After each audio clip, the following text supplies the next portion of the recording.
माशाअल्लाह। मुल्क मारूफ क़ारी जनाब मोहम्मद फ़रहान बख्श नक़शबंदी साहब तिलावत कलाम पाक से हमारे क़ुलूब को मुनव्वर फरमा रहे थे। अल्हम्दुलिल्लाहि रब्बिल आलमीन वस्सलातु वस्सलामु अला सय्यिदिल अंबियाई वल मुरसलीन अल्लाहुम्मा सल्लि अला सय्यिदिना व मौलाना मुहम्मदिन व अला आलिहि व अस्हाबिहि व बारिक वसल्लिम वसल्लि अलैहि। दुनिया के तमाम देखने वालों को, तमाम चाहने वालों को, तमाम प्यार करने वालों को और जहाँ जहाँ तक इस वक्त मेरी आवाज़ को सुना और मुझे देखा जा रहा है, जुनैद इकबाल की जानिब से इंतहाई मोहब्बत के साथ अस्सलामु अलैकुम। एक बार फिर नाजरीन, आपको 1445 हिजरी सन 2024 की रहमत रमज़ान की खुसूसी बराह रास्त नशरियात में इफ्तार के मौके पर मैं दिल की अता गहराइयों से खुश आमदीद कहता हूँ। आज आपका मुक़द्दिमा आपके सामने पेश करने वाला हूँ, आपकी बात आपके सामने करने वाला हूँ। अल्फाज यकीन मानिए मेरे पास नहीं है कि मैं बात का आगाज़ कहाँ से करूँ। मुझे समझ नहीं आ रहा कि मैं आज का इब्तिदाइया किस अंदाज से मुरत्तिब करूं। इतनी बातें हो चुकी हैं, इतनी बातें हो चुकी हैं, इतनी बातें हो चुकी हैं साहब कि अब तो यकीन मानिए कि ऐसा लगता है कि जैसे मायूसी के बादलों ने आकर हमारे ऊपर साया कर लिया है। ऐसा लगता है कि जैसे आगे बिल्कुल एकदम अंधेरा सा जो है वो हमारे सामने हो गया है कि वो जो चेहरे हैं, जिन चेहरों को देखने के बाद रूह को तमानियत पहुंचती थी, आज उन चेहरों को देखने के बाद यकीन मानिए मैं अंदर ही अंदर कसमसा रहा होता हूँ। वो चेहरे कि जिनकी ताबनाकियों को देखने के बाद ये एहसास होता था कि हाँ, पाकिस्तान के अंदर जो है ऐसे बच्चे हैं जो पाकिस्तान के मुस्तकबिल को संभालेंगे, जिनको हमने संभाला है, हमारे सिस्टम ने संभाला है। लेकिन आज उन बच्चों की अफसोस से भरी तस्वीरों को देखकर, उनके चेहरों को देखकर आप यकीन मानिए या यूँ कहिए कि हसरत से भरी तस्वीरों और चेहरों को देखने के बाद जो है दिल मलूल हो जाया करता है। ये जो ऐवानों में बैठे हुए लोग हैं, ये जो कुर्सी इख्तिदार पर बैठे हुए लोग हैं, ये जिनके पास बड़ी बड़ी गाड़ियां हैं, बड़े बड़े बंगले हैं, 2.5 फुट ऊंची गाड़ी में रहते हैं, प्रोटोकॉल में रहते हैं, आगे पीछे उनके लाओ लश्कर होता है। कभी आइए ना उन लोगों को ज़रा देखें तो सही, जो ठेले के ऊपर खड़े होते हैं अपने माँ बाप के साथ, वो मासूम से बच्चे कि जो अपनी माँ की ओट के अंदर उस फल को देख रहा होता है जिस फल को खाने को वो तरस रहा होता है, और माँ का दामन खींच खींच के बार बार कहता है कि माँ कुछ ले ले हमारे लिए, कुछ ले ले इफ्तार के लिए। और माँ और बाप जब वो फल के रेड़े पे खड़े होके उसके निर्ख पूछते हैं तो पूछने के बाद वो एक हसरत की तस्वीर बनने के बाद बच्चों को दिलासा देते हुए, उनको अपने दामन में समेटते हुए, अपने सीने से लगाते हुए, बहलाते हुए, फुसलाते हुए, उनको एक बस यूँ समझ ले कि अगली कमिटमेंट का, अगली मर्तबा का एक लॉलीपॉप देते हुए जो लेके चले जाते हैं।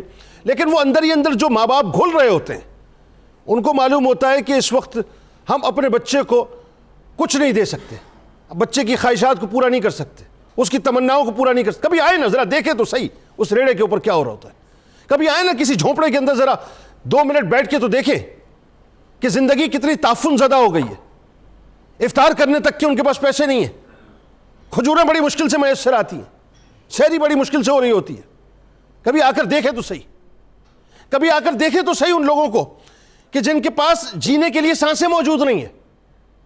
अब वो ये तमन्ना नहीं करते कि जी उनके बच्चे शादो आबाद रहे, उनको अच्छी जिंदगी में। अब तो वो ये तमन्ना करते हैं कि या अल्लाह बस किसी तरह से ये जिंदगी तमाम हो जाए, इसका चैप्टर क्लोज हो जाए, बंद हो जाए हमारी जिंदगी की किताब, क्योंकि ऐसी जिंदगी से तो मौत अच्छी है। वो ये दुआ करते हैं माज़अल्लाह सुम्मा माज़अल्लाह। ये सूरत हाल हो गई है। कभी आए तो सही साहब, अपने हरीरी पर्दों के पीछे से निकल कर, अपने लविश लाइफ स्टाइल को छोड़ के, जरा प्रोटोकॉल को छोड़ के आइए, जरा एक आम आदमी की जिंदगी को देखें तो सही। लोग तबाह बर्बाद हो गए, मालूम है आपको, लोग तबाह बर्बाद हो गए। एक आम आदमी जिंदगी नहीं गुजार पा रहा, उसकी जिंदगी इस हद तक अजीरन हो चुकी है। मुझे बड़े बड़े ये जो माहिर मुआशियात बैठ के टीवी पे दर्ज देते हैं, 30,000 रुपए जो आदमी कमा रहा है महीने के, जो 40,000 रुपए 45,000 रुपए कमा रहा है, जो 1,000-1,500 रुपए दिल्ली की दिहाड़ी करता है, मैं आपके हाथ में देता हूं 40-45,000 रुपए। मुझे एक घर का कैलकुलेशन करके बताइए कि किस तरह से घर चलेगा। नहीं चल सकता, बिल्कुल नहीं चल सकता। देखा है मैंने शहर में कूड़े के ढेर पर 2 बच्चे लड़ रहे थे फकत एक बेर पर, फसलें काटते हुए कुछ टूटी चूड़ियां, कुछ बिक गई हैं दोस्तों गंदुम के शेर पर। बच्चियां अपनी इस्मतें बेच रही हैं, मालूम है आपको, इस्मतें बेच रही हैं। हाँ, इस्मतें बेच रही हैं। मेरी आपकी बेटियां, मेरी आपकी बहनें, मेरी आपकी माएँ इस्मतें बेच रही हैं। जी बिल्कुल इसी तरह से लोग अपने आज़ा बेच रहे हैं, लोग अपने बच्चों को फरोख्त कर रहे हैं। किस लिए? इसलिए कि उनके पास खाने को रोटी नहीं है, उनके पास इलाज के लिए पैसे नहीं है। तालीम वालीम तो बढ़ गई साहब, छोड़ दी जाए, वो तो बात ही दूसरी है, वो तो मामला ही दूसरा है कि तालीम हासिल करनी है, ज़िंदगी बेहतर होगी, ज़िंदगी पुरआसाइश होगी, ज़िंदगी में सुकून होगा। ये तो भूल जाइए आप। अभी तो बुनियादी ज़रूरत सांस लेने पर टैक्स लगा दिया आपने। बच्चों की एंटरटेनमेंट क्या है? 2 केले, 1 सेब, 1 पकौड़ा, 1 समोसा और 2 खजूरें। अरे ये भी नहीं दे पा रहे आप, ये भी नहीं दे पा रहे आप।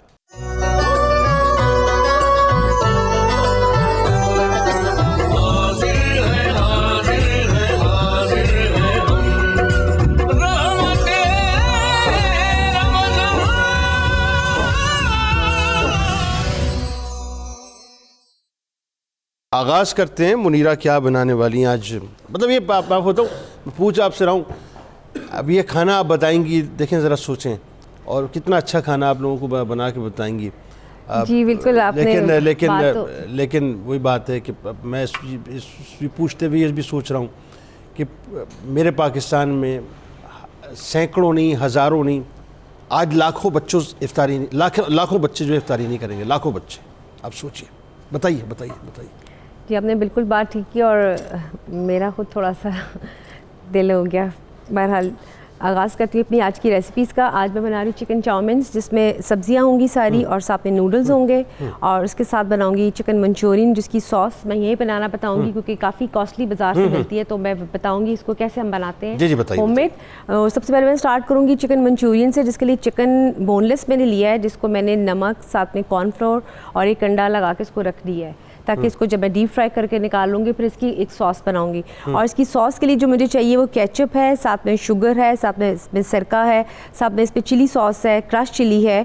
इन सब चीज़ों को मैं मिक्स करूँगी और इसकी खट्टा मीठा से पानी बन जाएगा, जो कि बहुत ईजिली घर बन जाता है। बाज़ार से काफ़ी एक्सपेंसिव ही आती है, अगर आप इसको खुद घर में बनाएं तो ये बहुत ही ज़्यादा आपको लो बजट में बनती है। और इसको बना के इसका पानी मैं रखूँगी, फिर इसमें जिंजर गार्लिक को मैं हल्का सा सौते करूँगी, और जो ये सॉस है ये इसमें डाल के इसकी मैं हल्की सी ग्रेवी बना लूँगी। इस चिकन को फ्राई करने के बाद ये सॉस इसकी लैदा से होगी और ये ग्रेवी लैदा से। अच्छा, अब ये जो चिकन मंचूरियन, जो चाइनीज़ के जो भी पैन एशियन कुजीन हो गए, चाइनीज़ हो गए, इसका ये होता है कि आपने जब इसको सर्व करना है तभी आपने इसको कुक करना है। अब आप बना के रख देंगे तो ये इसका टेस्ट खराब हो जाएगा, और ओवरनाइट तो बिल्कुल भी नहीं रख सकते ना आप इसको। तो इसकी सॉस बना के मैं लैदा से रख लूँगी, जब अफ्तारी का टाइम होगा तब इन दोनों को मिक्स करके फिर सर्व करूँगी। अगर उससे पहले करूँगी तो उसका टेस्ट ख़राब हो जाएगा। और थर्ड जो है हमारी चिकन चाउमीन, ये तो कंप्लीट होगी मंचूरियन की, जो कि मैंने आपको बता दी है। इसके साथ सर्व करूँगी राइस बॉइल्ड होते हैं, और चाइनीज़ में हमेशा ही होता है कि आपके राइस अगर रात के भी हों तो वो भी आपके चल जाते हैं। इस राइस में मैं अंडे बटर में सौते करूँगी, और उसमें मैं डालूँगी हरा प्याज।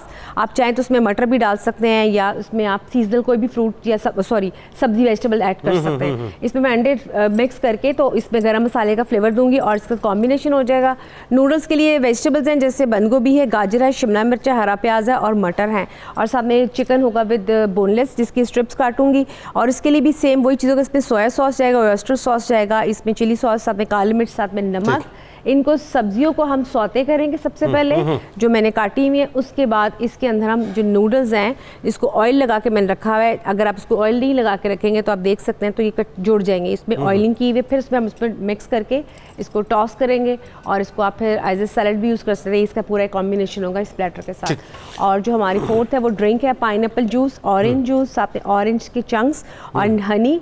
इन सबको मैं मिक्स करूँगी और इसका बर्फ़ के अंदर ऐड करके इसका स्लश बनाऊँगी, और ये आज का प्रॉपर एक हमारा मील हो जाएगा खाने का। बिल्कुल ठीक है, बिल्कुल ठीक है, बिल्कुल ठीक है।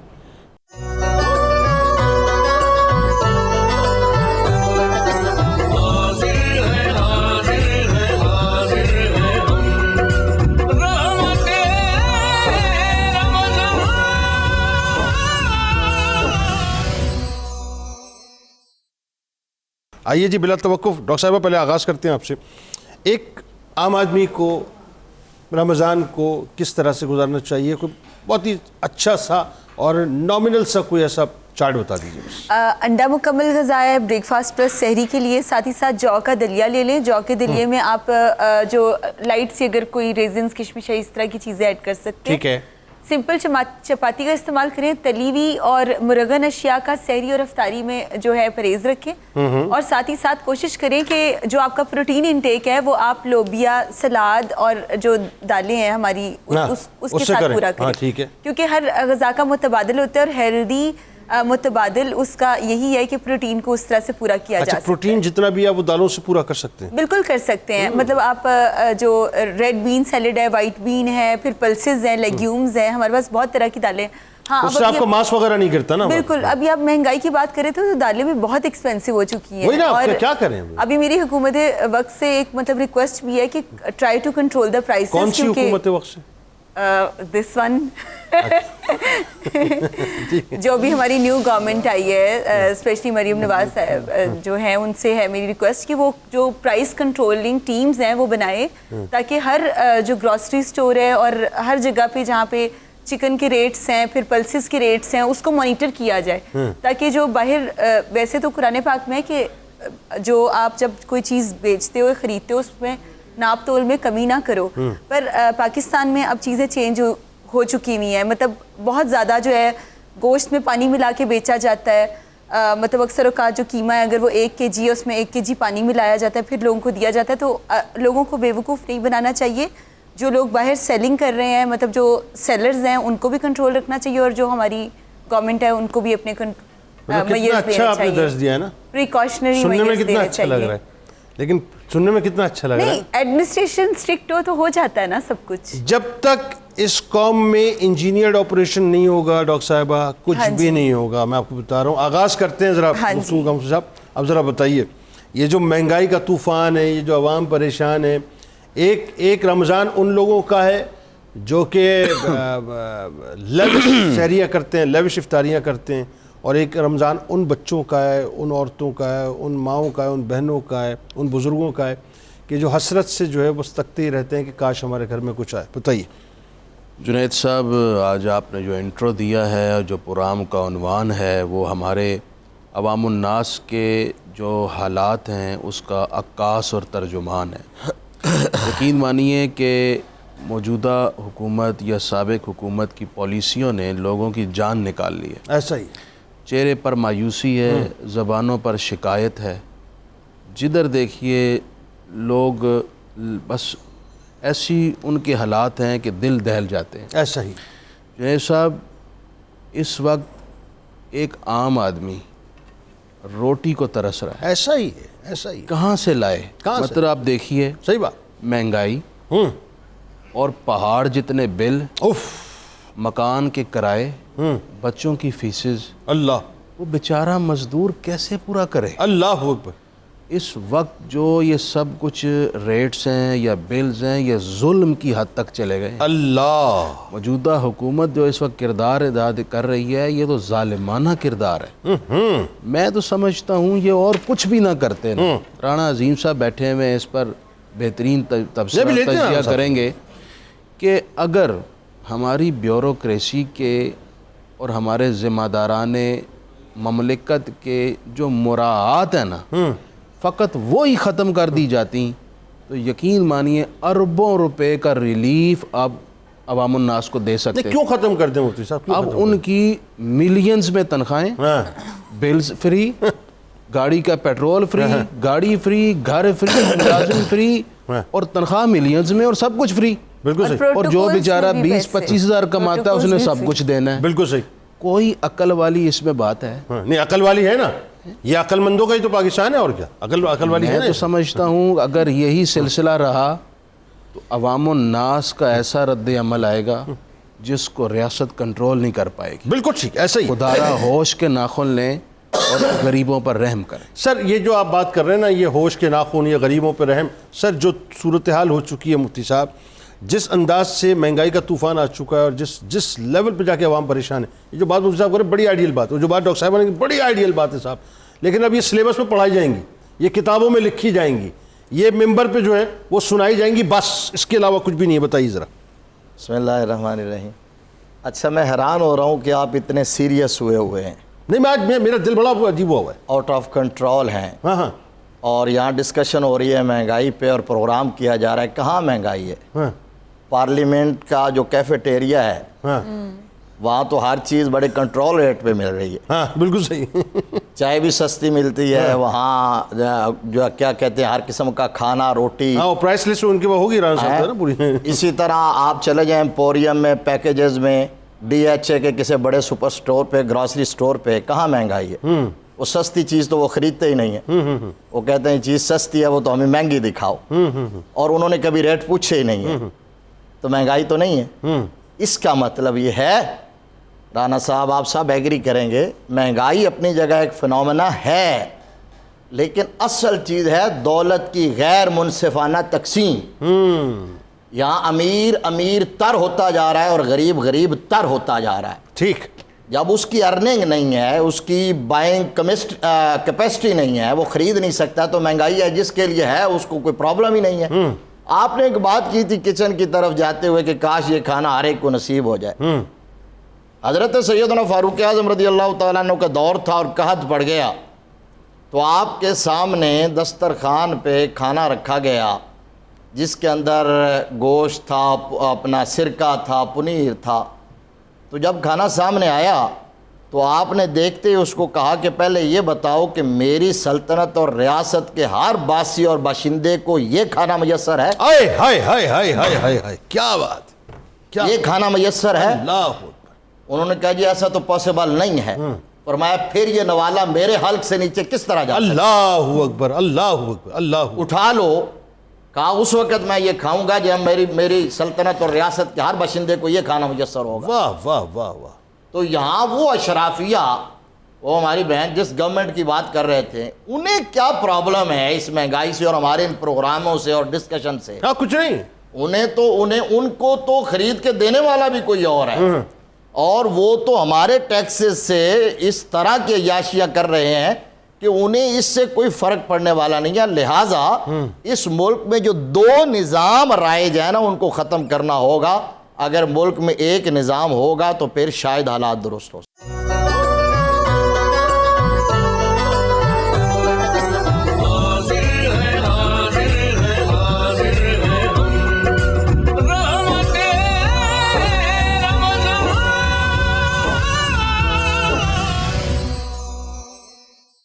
इस वक्त जो सूरत हाल बनी हुई है, इस वक्त जो एक आम आदमी बिल्कुल यानी समझ क़यामत खेजी उसके ऊपर बपा हुई है और फ्रस्ट्रेशन का लेवल वो आ चुका है। मैं आपको बता रहा हूँ, और ये बात मैंने अभी की और आप इस बात को मानेंगे मेरी, कि खुदा न खास्ता खाकम बदन वो सूरत हाल ना देखिए। लाहौर में स्नैचिंग शुरू हो गई ना, और बेइंतहा शुरू हो गई। वो हालात ना आ जाए कि लोग एक दूसरे को सड़क के ऊपर रोक के जो है गाड़ियों से उतार रहे हो, मोटर बाइक से उतार रहे हो। बिल्कुल दुरुस्त कह रहे हैं। बिस्मिल्लाहिर्रहमानिर्रहीम, अस्सलातु वस्सलामु अलैका या सय्यदी या रसूलल्लाह, अस्सलातु वस्सलामु अलैका या सय्यदी। मैं एक वाक़या सिर्फ आपको सुबह प्लीज़। आज सुबह मैं गया इफ्तारी का सामान, चूँकि एक छोटा सा दस्तरखान लगाता हूँ, ये मैं आपको हल्फन कह रहा हूँ। मैं फ्रूट मंडी गया तो मैंने वहाँ पर एक आदमी, उसके साथ दो बच्चे थे उसके। बच्चे कह रहे थे पापा ये केले ले लें। तो वो बात आदमी पता क्या कह रहा है, बेटा ये कच्चा है। उसको देख रहे हो ये क्या कर रहा है? वो क्या पापा कच्चा ये नहीं खाते? नहीं बेटा ये पेट में दर्द होगा। पापा ये सेब ले लें। उनका बेटा नहीं, ये सेब जो है ना ये पाकिस्तान का नहीं है, ये चाइना से आया है, ये फ्रांस से आया है, इसमें रस नहीं होता। मैं मेरे साथ फारूक चौधरी था, राना मज़र था। मैंने कहा उस आदमी से पूछा, मैं कहा आप क्यों रमज़ान के सुबह इस बच्चों से? पता उसने क्या कहा? उसने कहा यार मेरे पास पैसे नहीं है, मैं ढूंढ रहा हूँ गला हुआ केला मिल जाए, वो सेब मिल जाए जो ये फेंकते हैं, तो वो भी नहीं मिल रहा। मैं कहा वो क्यों नहीं मिल रहा? कहता वो दुकानदार कहते हैं कि गला हुआ केला जो है वो जूस वाले ले जाते हैं, अब सेब भी वो ले जाते हैं। तो इन बच्चों को मैंने रोज़ा किस तरीके से खुलाना है? तो खुदा की कसम मेरी आंखों में आंसू आ गए। ऐसे और इसका ज़िम्मेदार कोई नहीं है, मेरे मुल्क का हाकिम ज़िम्मेदार है, मेरे मुल्क का आलम दीन ज़िम्मेदार है, मेरे मुल्क का एंकर ज़िम्मेदार है, मेरे मुल्क का हर वो शख्स ज़िम्मेदार है जिसकी आवाज़ सुनी जाती है, जिसकी आवाज़ जाती है, जो आवाज़ पहुँचा सकता है। क्या रोज़े मैशर, नमाज, हज, ज़कात, इसका शायद माफ़ी हो जाए, हुक्कुल इबाद की माफ़ी तो नहीं होगी? हम में से कितने लोग हैं जो ये कहते हैं कि मेरे घर में ये पका हुआ है, ये जो आज हम दिखा रहे हैं कि ये खाना है, जिन घरों के अंदर इस खाने का तसव्वुर नहीं होगा। आज जुनैद भाई की तकरीर सुन के मुझे तो खुदा की कसम ऐसा ही प्रोग्राम होना चाहिए। रमज़ान हमें इसी चीज़ का दर्स देता है, रोज़ा हमें इसी चीज़ का दर्स देता है। सच बोलो, बेनकाब करो उन लोगों को जिस माशरे की खराबी के ज़िम्मेदार है। कोई दो निज़ाम नहीं सर, एक निज़ाम चाहिए, वो इंसाफ का निज़ाम चाहिए। इंसाफ के निज़ाम में क्या होगा? हर शख्स को खाने को मिलेगा, हर शख्स को पीने में को मिलेगा, हर शख्स को पहनने को मिलेगा। कौन करेगा इंसाफ? आज हम देखते हैं बड़ी बड़ी गाड़ियों में जाने वाले, एक निज़ाम दे, लेकिन इसको कौन लाएगा?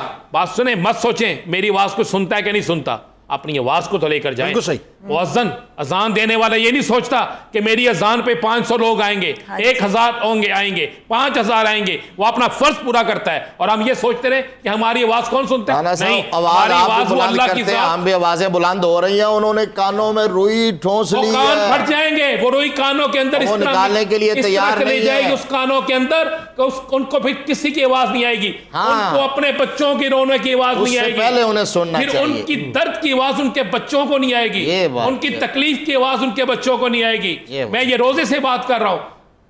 अगर अगर अगर तो इन हुक्मरानों ने होश के नाखून लेने हैं तो जाएं उस गरीब के घर में जिसके घर में सहरी भी पानी से होती है, इफ्तारी भी पानी से होती बिल्कुल है। ऐसे। ये रोज़ों में क्या दर्ज दे रहे हैं कि पूरे साल के रोज़े रखो, एक रोज़े अल्लाह को राज़ी करने के लिए, एक रोज़े इन हुक्मरानों को राज़ी करने के लिए। राणा साहब आपकी बात में एक बात ऐड कर दूं, अखबार पढ़ें, रोज़ किसी ना किसी पूरी की पूरी फैमिली की सुसाइड की खबरें आती हैं। सुसाइड की हाँ, खबर बिल्कुल खुदकुशी के वाक़ माशा बिल्कुल बहुत बिल्कुल सही कह रहे हैं आप। महंगाई की वजह से, बिल्कुल सही कह रहे हैं। बिल्स देखकर। क्यों ना मुझे बताएं, जिसका बच्चा भूख से मर रहा होगा वो बाप जिंदा रहेगा? आए है। जिसके बच्चे को दूध नहीं मिलेगा वो माँ जिंदा रहेगी? बेशक बेशक। जिसकी बहन, जिसके बाप को और बहन को दवाई नहीं मिलेगी, वो भाई जो है वो डकैती ही करेगा ना, वो चोरी ही करेगा ना। बिल्कुल ऐसा है, बिल्कुल ऐसा है जी। कहाँ तक पहुंची मुनीरा साहब? जी जो थे चाउमीन्स, वो मैंने सब चीज़ें मिक्स करके और इसको मैंने, अब देखें, मैंने इसको मिक्स करके इसको टॉस कर दिया और इसको मैंने इसको स्टर फ्राई किया था, वेजिटेबल्स को ओवर कुक नहीं किया था। इसकी वाह। खासियत ये है चाइनीज़ फूड की कि आपने वेजिटेबल को स्टर फ्राई सिर्फ करना है, तेज़ आंच में जल्दी से कुक करके और उसमें चीज़ें ऐड करके स्पाइसेस, और फिर आपने नूडल्स ऐड कर दिए। वाह। और जो चिकन था वो मैंने डीप फ्राई किया है, जैसे कि आपके सामने पड़ा हुआ है, और साथ में मैंने गार्निश में मैंने होल जो चिलीज थी वो मैंने फ्राई की है। वाह, वाह, वाह। इसकी जो सॉस है ये मैंने रेडी कर ली है अलहदा से मंचूरियन की। वाह। अब इसको मैं और कुक करूंगी और जब मैं इसको सर्व करूंगी तो फिर इन दोनों को मैं मिक्स करूंगी और फिर उसके बाद मैं इसको सर्व करूंगी। इसके साथ जो हमारी थर्ड है रेसिपी राइस की, वो मैंने ऊपर रख दिया पैन के ऊपर। ठीक इसके है। अंदर मैं हल्का सा जिंजर गार्लिक ऐड करूंगी, फिर 2 अंडे ऐड करूंगी, सोया सॉस ऐड करूंगी, काली मिर्च ऐड करूंगी, इसको तेज आंच में स्टर फ्राई करूंगी और फिर उसमें मैं राइस ऐड करके इसको टॉस करूंगी। और मेरे पास जो सब्जियां पड़ी हुई हैं जिसमें मटर है, मेरे पास हरा प्याज है और गाजर है, उनको हल्का सा मैं उस पर स्प्रिंकल करके उसको दम दूंगी। तो ये मेरा पूरा एक मेन कोर्स जो सा है खाने का, वो आप रेडी हो जाएगा। चलें चलें, बेहतरीन हो गया, बेहतरीन हो गया। डॉक्टर साहब, जो लोग ज़ाहिर है बहुत ज़्यादा ओवर डाइट कर लेते हैं रमज़ान के अंदर, या यूँ कह लीजिए कि अपना ख़ास तौर पे सहरी के मौके पे, तो उनके लिए, और दूसरा ये है कि इफ्तार में हमें बहुत ही कंपोज किस्म की इफ्तारी कैसे करनी चाहिए, 2 चीज़ें मुख्तसरन बताइए।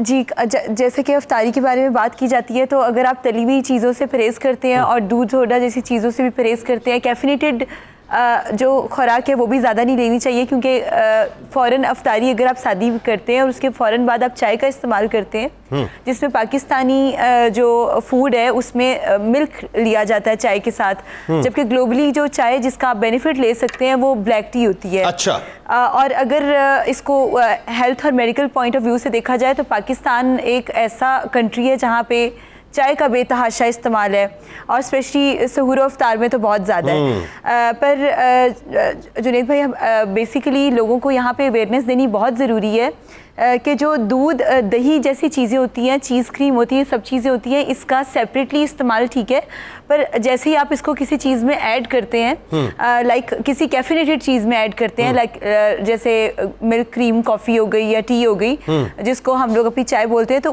उसकी बॉडी पे आपके बहुत बुरे असरात होते हैं। आपका मेटाबॉलिज्म डिस्टर्ब होता है, आपका सांस, जैसे आजकल कई लोग चाय और खाना वगैरह खाने के बाद कहते हैं कि अब सांस खिंच रहा है, सांस प्रॉपरली नहीं आ रहा, हालांकि आजकल कोविड का भी बिल्कुल 0 पेशेंट है, कोई वो बात नहीं, और इस तरह के और मसाइल भी होते हैं। जहाँ पे बॉडी में इम्यूनिटी लो करता है, मेटाबॉलिज्म डाउन करता है, वहीं आपका खुराक किस किस्म के यूटेंसिल में बन रही है, ग्रिल्ड, बेक्ड, बॉइल्ड और स्टीम्ड, इस तरह की अगर खुराक लेते हैं तो ना उससे वजन बढ़ता है और आप बहुत तवाना और हेल्दी में फील करते हैं। नहीं तो चाय हमारे नॉर्मली वैसे दूध में ही पी जाती है, तो क्योंकि ये इट्स नॉट मतलब फाइन, ये बिल्कुल गलत है, ये ठीक नहीं है, इट्स नॉट रिकमेंडेड इवन, क्योंकि जो चाय का कॉन्सेप्ट है वो हमेशा ब्लैक टी है। ये हमारा जो सब कॉन्टिनेंट था, बड़े सगीर है, वहाँ से ये चला कि हमारे सर का दर्द खत्म नहीं होता जब तक हम राणा साहब को जब तक चाय ना मिले तो मामला आगे बढ़ता ही नहीं है। तो देखिए वो उससे राणा साहब पे आमद ही नहीं होती, हेल्थ कॉन्सिक्वेंसेस भी बहुत होते हैं। देखें, मैं वली नहीं हूँ तो सर खाली भी नहीं हुआ।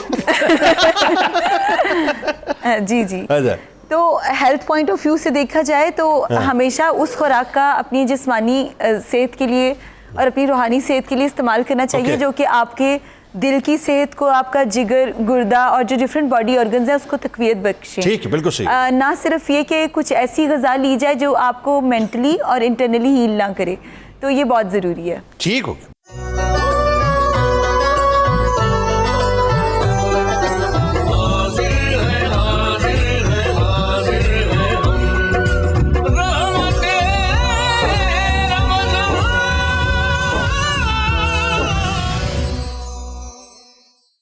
आइए साहब, अब ज़रा ये बताइए, ये जो मतलब हुकूमत के दिलदादा म्यूज़िकल चेयर के इर्द गिर्द रक़्स करने वाले, हाय माल, हाय पैसा, हाय ताकत, हाय कुर्सी, हाय हुकूमत, बात ये है साहब कि ये जो तौक लोगों की बद्दुआओं का अपने गले के अंदर बाकायदा हार की सूरत में सजाए मतलब बैठे हैं, कल क्या होगा इनके साथ? ज़रा इनकी जिम्मेदारियाँ तो बताएं थोड़ा सा। जी जुनैद साहब, हाकिम वक्त की ज़िम्मेदारी है कि वो अपनी रियाया को उनके बुनियादी हुकूक दे।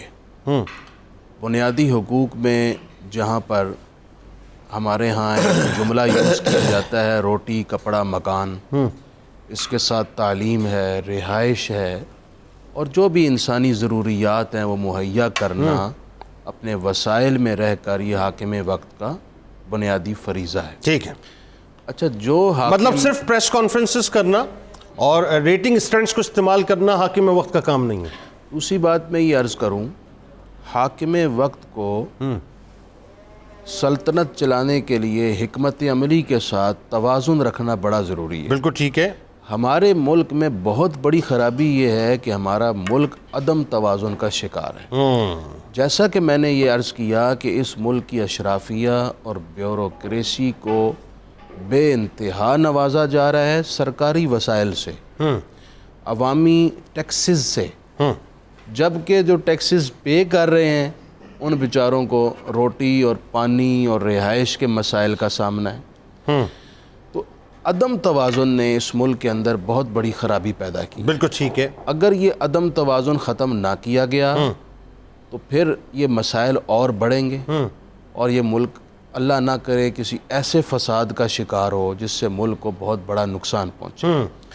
दूसरी एक बहुत इम्पॉर्टेंट बात यह है कि वो हाकिम वक्त जिसके नीचे अवाम भूख से मरें या ख़ुदकुशियाँ करें, जनाब, उनके सारे इस अमल के गुनाह हाकिम वक्त के सर पर आता है। ये जुमला दोबारा रिपीट कर ये तिरमिज़ी के मैं तो कहता हूँ बार बार हदीस भी रिपीट है। करते रहें। मैं फिर अर्ज़ कर देता हूँ, हाकिम वक्त के नीचे अगर उसकी अवाम में से लोग उन हुकूक ना मिलने की वजह से, रोटी ना मिलने की वजह से, रिहाइश ना होने की वजह से, बुनियादी ज़रूरियात के लिए जो हुकूमती ज़िम्मेदारियाँ थीं वो पूरी ना होने की वजह से अगर कोई अपनी इज़्ज़त बेचता है, ठीक, कोई खातून, ठीक, या कोई ख़ुदकुशी कर लेता ठीक है, या कोई भी बड़ी मुसीबत का शिकार होता है, उस सारे का सारा बोझ ठीक, हाकिम वक्त और उसकी पूरी काबीना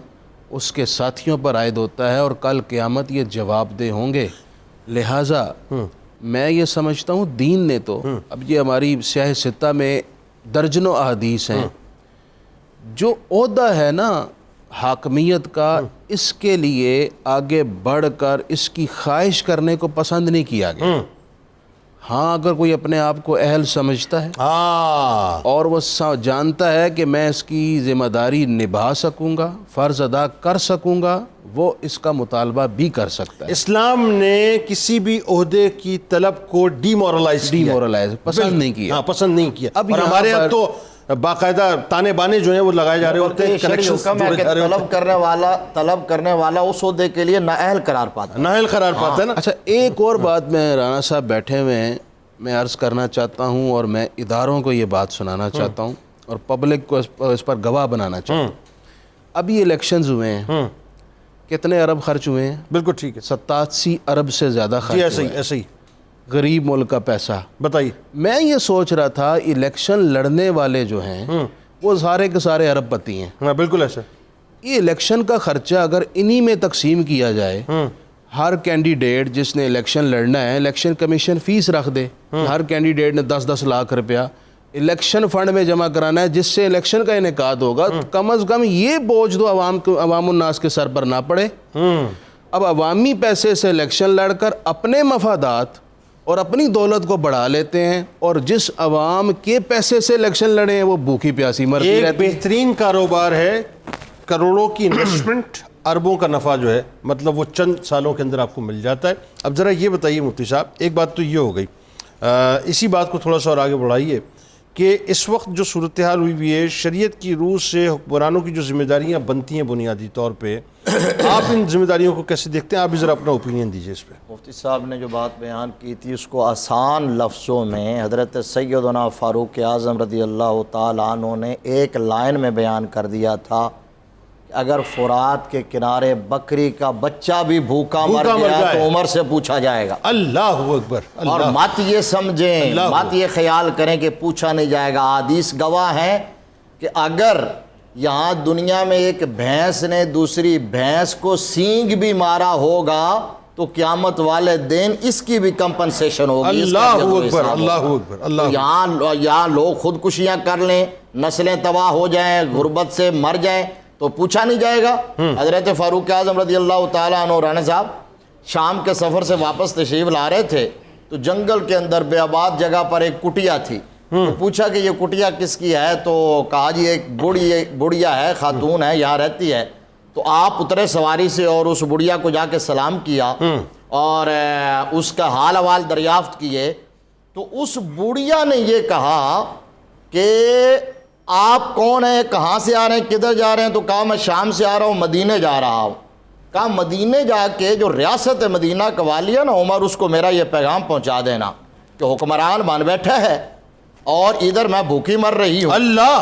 तो उसको मेरे हवाल की खबर नहीं है, मेरा जिम्मेदार कौन है? अल्लाह। फारूक आज़म रज़ी अल्लाह ताला अन्हु ने कहा कि बी अम्मा कि उमर मदीना में है, आप शाम के सरहदी इलाके में हैं, ये सैकड़ों मील की मुसाफत है। उमर को क्या पता कि आप किस हाल में हैं? तो उस खातून का ईमान और जुरत देखें। उस खातून ने कहा अगर उमर को मेरे अहवाल का पता नहीं है तो मेरे ऊपर हुक्मरान क्यों है? हुक्मरान क्यों बन बैठा है? तो सैयदना फारूक आज़म रज़ी अल्लाह ताला अन्हु थर थर कांपने लगे, ज़ारो कतार रोने लगे और उसी वक़्त ऑर्डर किया कि इस बुढ़िया की ज़रूरत की तमाम अशिया प्रोवाइड की जाए और फिर कहा भी अम्मा पहले जो कोताही हो गई वो माफ़ कर दीजिएगा, आइंदा कोताही नहीं होगी। जो कुछ पहले कोताही होगी ये रोज़े माशर उसकी शिकायत। मुफ्ती साहब हज़रत उमर फ़ारूक रज़ी अल्लाह ताला अन्हु के दौर में ये एक बुढ़िया शाम की सरहद के ऊपर मदीने पाक में तशरीफ़ फरमा हज़रत उमर बिन ख़त्ताब रज़ी अल्लाह ताला अन्हु को पुकारती है और उनका इंकिसार और सरकार अलैहिस्सलाम की ग़ुलामी का जो तौक़ उनके गले में है वही उनको कहता है कि वो इसी अंदाज से ट्रीट करें, ये हुक्मरान का ट्रीटमेंट होना चाहिए।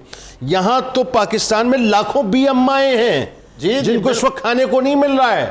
तो जरा मुझे बताइए क्या होगा आगे जाके? यही अर्ज कर रहे हैं कि यहाँ बूढ़ी औरतें, बेवाएं, यतीम, मस्कीन वो सिसक रहे हैं, इंसानियत दम तोड़ रही है। यहाँ चौकों चौराहों पे सिग्नल क्रॉस करना मुश्किल हो जाता है, इतने भिखारी हो गए। और उसमें प्रोफेशनल भी हैं, ज़रूर प्रोफेशनल को कंट्रोल करना भी तो जाहिर है गवर्नमेंट की जिम्मेदारी है। बिल्कुल ठीक। अभी राणा साहब ने एक वाक़या शेयर किया, खुदाए वादा सब्जी मंडी का, ये सच्चा वाक़या। परसों तरसों मैं सब्ज़ी की दुकान पे यहाँ रहमान गार्डन के मेन गेट पे, तो मैं वहाँ गाड़ी पार्क कर रहा था और फ़ोन पे कॉल ले रहा था। तो एक बच्चा आया, उसने ना जिस तरह करते हैं नॉक किया शीशा, तो मैं अब कॉल ले रहा था, उसने 3-4 दफ़ा नॉक किया। तो मैंने फिर शीशा थोड़ा डाउन करके उसको कहा बेटा मैं कॉल ले रहा हूँ। तो वो सिसक गया, डर गया, बिल्कुल ऐसे जैसे सहम जाता है। अच्छा, अब वहाँ जो सिक्योरिटी वाले थे, वहाँ एक बेकरी थी, वो उसको भगाने की कोशिश करते लेकिन वो साइड पे हुआ। अच्छा, मैं जब कार लेके गाड़ी से उतरा, मैंने जेब में इधर उधर देखा तो मेरे पास कोई भी पैसे नहीं थे, टूटे हुए। तो मैंने उसको कहा बेटा अभी टूटे हुए पैसे नहीं थे, मैं ठहर देता हूँ। अच्छा, वो रोड पे खड़ा हुआ, मैं सब्जी की दुकान पे जाते जाते मैंने ऐसे पलट के देखा तो उसके आंसू यहाँ तक उसके कपड़े भिगो चुके थे। अल्लाह अल्लाह अल्लाह अल्लाह, मेरा कलेजा फट गया। ऐसे लाइन बनी हुई थी उस बच्चे की, और वो छोटा सा यंग बच्चा, कोई मेरे ख्याल है 10-11 साल उम्र होगी, और वो मुझे बार बार कह रहा था कि मेरा बाप बीमार है।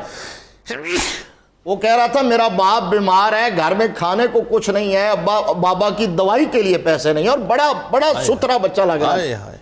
मैंने फिर वो सब्जी वाले से पहले पैसे कुछ पकड़े, अभी उसको पे करने थे, मैंने कहा ये दो, और उसको दिया, उसके सर पे हाथ फेरा और उसको भेजा। लेकिन मैं मुतमईन नहीं हुआ कि इससे उसका क्या बनेगा। कुछ नहीं बनेगा। वो बेचारा क्या कौन कौन सा दरवाजा खटखटाएगा।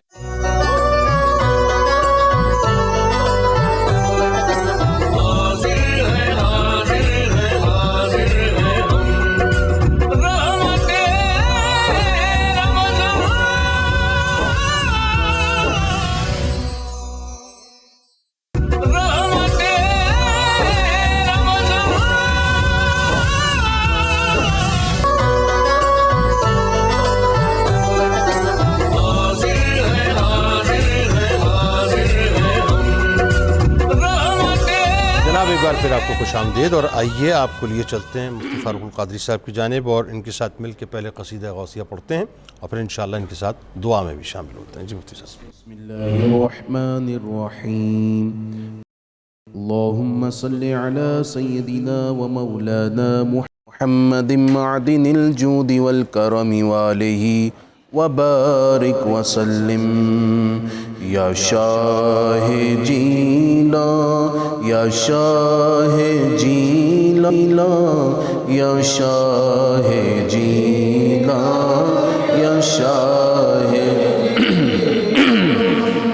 सक़ानिल हुब्ब कासातिल विसाली फ़क़ुल्तु लिख़मरती नहवी ताली सअत व मशत लिनहवी फ़ी कुऊसिन फ़हिमतु बिसुक्रती बैनल मवाली फ़क़ुल्तु लिसाइरिल अक़ताबि लुम्मू बिहाली वदख़ुलू अंतुम रिजाली वहुम्मू वशरबू अंतुम जुनूदी फ़साक़िल क़ौमि बिलवाफ़ी मलाली शरिबतुम फ़ज़लती मिन बअदि सुक्री वला निलतुम वत्तिसाली मक़ामुकुमुल उला जमअ वलाकिन मक़ामी फ़ौक़कुम मा ज़ाल आली अना फ़ी हज़रति तक़रीबि वहदी युसर्रिफ़ुनी व हस्बी ज़ुल जलाली अनल बाज़ी वशहबु कुल्लि शैख़िन व मन ज़ा फ़िर रिजाली उतिया मिसाली कसानी ख़िलअतन बितिराज़ि अज़्मिन व तव्वजनी बितीजानिल कमाली व तलअनी अला सिर्रिल क़दीम व क़ल्लदनी व अतानी सुआली ववल्लानी अलल अक़ताबि जमअन फ़हुक्मी नाफ़िज़ुन फ़ी कुल्लि हाली या शाह जीला या शाह जीला या शाह जीला या शाह जीला सिर्री फ़ी बिहारिल नसारल कुल्लु गौरल फ़ी ज़वाली वलौ अलक़ैतु सिर्री फ़ौक़ जिबालिल लदुक्कत वख्तफ़त बैनर रिमाली वलौ अलक़ैतु सिर्री फ़ौक़ नारिल लख़मिदत वल्तफ़त बिल सिर्रि हाली वलौ अलक़ैतु सिर्री फ़ौक़ मैतिल लक़ाम बिक़ुदरतिल मौला तआली वमा मिन्हा शुहूरुन औ दुहूरुन तमुर्रु व तन्क़दी इल्ला अताली व तुख़बिरुनी बिमा यअती व यजरी व तुअल्लिमुनी फ़क़सिर अन जिदाली मुरीदीहिम वतिब वगन्नी वफ़अल मा तशाउ फ़लिस्मु आली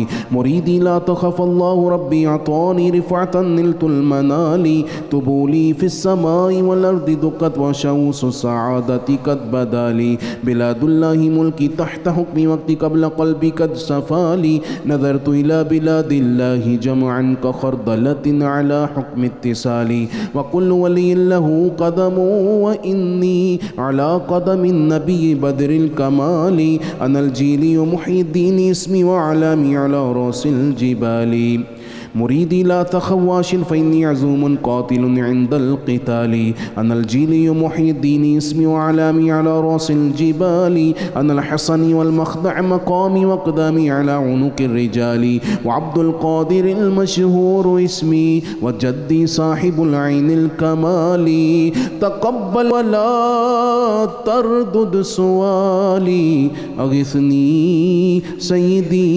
उन्ज़ुर बिहाली या शाह जीला या शाह जीला या शाह जीला या शाह जीला या अल्लाह या रहमान या रज़्ज़ाक़ या सलाम या हय्यु या क़य्यूम या मुसब्बिबल अस्बाब या ज़ुल जलाली वल इकराम। परवरदिगार आलम, पूरी कौम में जिन्होंने रोज़ा रखना, जिन्हें आज नसीब हुआ, सब के रोज़े कबूल फरमा।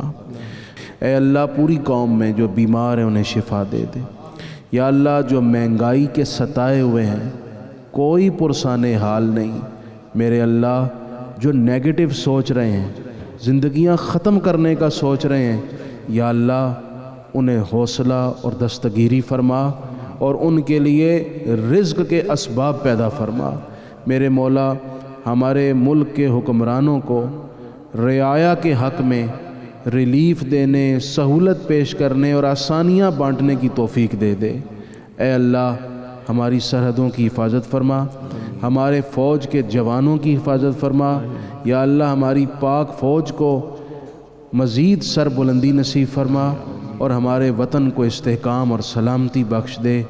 पूरी कौम में से जो तंग दस्त हैं, जो मकरूज़ हैं, जो मफलूकुल हाल हैं, जो रोटी के लिए परेशान हैं, या अल्लाह उनके लिए असबाब बना और तमाम तकालीफ से नजात दे। व सल्लल्लाहु तआला अला नबील करीम व अला आलिहि व अस्हाबिहि अजमाइन बिरहमतिका या अरहमर राहिमीन।